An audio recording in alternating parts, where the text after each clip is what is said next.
This channel does not promote any violent, harmful, or illegal activities. All content provided by this channel is meant for an educational purpose only.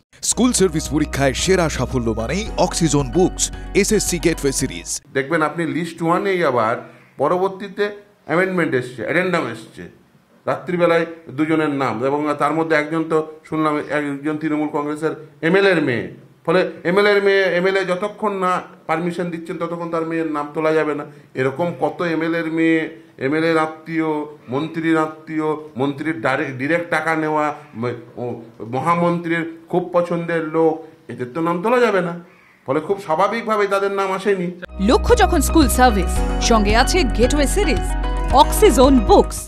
SSC যে লিস্টটা দিল আপনারা বলছেন অসম্পূর্ণ, অনেকটা চেপে যাওয়া হয়েছে, তাহলে এটা নিয়ে তো লিগ্যাল পয়েন্ট তৈরি হচ্ছে।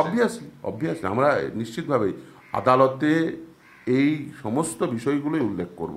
শুধু তাই না, আপনি দেখবেন দুটো লিস্ট বেরিয়েছে। এক, যাদের টেন্টেড বলে উল্লেখ করা হয়েছে। দ্বিতীয়, যারা অ্যাডমিট মানে এই নতুন নিয়োগ প্রক্রিয়ায় অংশগ্রহণ করে ফেলেছিল, অ্যাডমিট কার্ড পেয়েছিল এবং সেই অ্যাডমিট কার্ডগুলো বাতিল করা হলো। এরা এমন একটা সিস্টেম কায়েম করেছে, শুধু চাকরি অনিশ্চিত হয়েছে তা নয়, চাকরির পরীক্ষার অ্যাডমিট কার্ডও অনিশ্চিত হয়েছে। ভাবুন যে আগে কি হতো, এর আগে ধরুন কেউ যখন অ্যাপয়েন্টমেন্ট পেতো বা রেকমেন্ডেশন দিত, হয়তো মামলা চললে বলা হতো যে subject to the outcome of the such and such writ petition অথবা সাচ এন্ড সাচ প্রসিডিংস।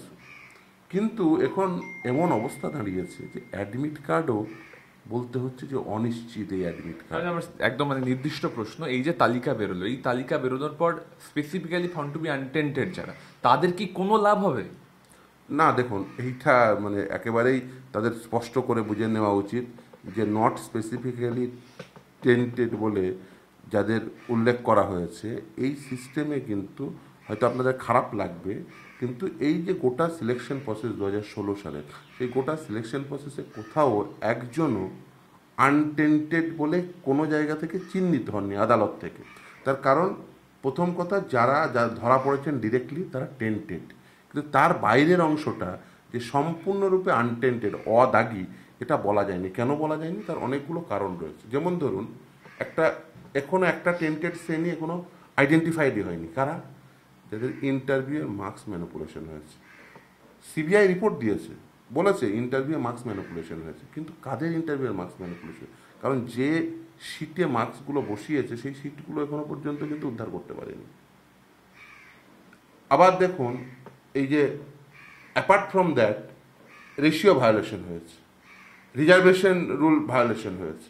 মানে এই যে আমাদের যে নিয়োগের যে আইন 2016 সালের রিক্রুটমেন্ট যে রুলস, সেই রুলসের এক একটা ধাপ হয়েছে। তো প্রথমে ইন্টারভিউ লিস্ট, তারপরে মেরিট লিস্ট, তারপর সেখান থেকে প্যানেল অ্যান্ড ওয়েটিং লিস্ট। তো এক একটা ধাপ করার পিছনে কিছু আইনগত ভিত্তিভূমি আছে, যে ইন্টারভিউ লিস্ট রেশিও মেনটেন করে তৈরি করতে হবে, সেই ইন্টারভিউ লিস্ট থেকে ইন্টারভিউ নিয়ে মেরিট লিস্ট তৈরি করতে হবে, রিজার্ভেশন পলিসিটা মেনটেন করতে হবে। আমরা অন্য আরেকটা মামলা চলছিল এই নবম দশমের ক্ষেত্রে এবং একাদশ দ্বাদশের ক্ষেত্রে, যে রেশিও ভায়োলেশন হয়েছে, রিজার্ভেশন পলিসি মেনটেন হয়নি। সেগুলো যেহেতু গোটা লিস্ট বাতিল হয়েছে, তাই সেগুলো নিয়ে আর পুঙ্খানুপুঙ্খ মানে বিচার হয়নি। তার কারণ হচ্ছে সেগুলো নিয়ে পুঙ্খানুপুঙ্খ বিচার হলে আরও টেন্টেড ক্যান্ডিডেট বেরোবে। তার কারণ যারা ধরুন রেশিও ভায়োলেট করে ইন্টারভিউ চান্স পেয়েছে, তারাও কিন্তু টেন্টেড। এবার এই যে যারা টেন্টেড, যাদের নাম আমরা দেখতে পাচ্ছি, এর বাইরে আরো অনেকে টেন্টে থাকতে পারেন, তারা বলছেন যে আমরা হাইকোর্টে যাব, আমরা আইনি লড়াই লড়বো। তাদের কি গ্রাউন্ডটা আছে? দেখুন, আদালত সব সময় আছে। আদালতে কে যাবেন কি যাবেন না সেটা সম্পূর্ণভাবে তার নিজস্ব বিষয়। যদি ধরেন এই টেন্টেডের মধ্যে একজনও ক্যান্ডিডেট থেকে থাকে যে সত্যি সত্যিই টেন্টেড নয়, হতেই পারে, তাহলে তার আদালতে যাওয়ার নিশ্চিতভাবেই তার অধিকার রয়েছে, এ নিয়ে কোনো সন্দেহ নেই। কিন্তু তাকে প্রমাণ করতে হবে যে হ্যাঁ, তিনি একেবারেই টেন্টেড নয়, মানে দাগি হিসেবে চিহ্নিত হলেও তিনি দাগি নন, এটা প্রমাণ করতে হবে। তিনি যদি প্রমাণ করতে পারেন, ওয়েল অ্যান্ড গুড। যদি প্রমাণ করতে না পারেন, তাহলে টেন্টেড হিসেবে তাকে নিয়োগ প্রক্রিয়ায় বসতেও দেওয়া হবে না। দ্বিতীয় হচ্ছে তাকে অর্থটা ফেরত দিতে হবে, মাইনের টাকাটা ইন্টারেস্ট সহ ফেরত দিতে হবে।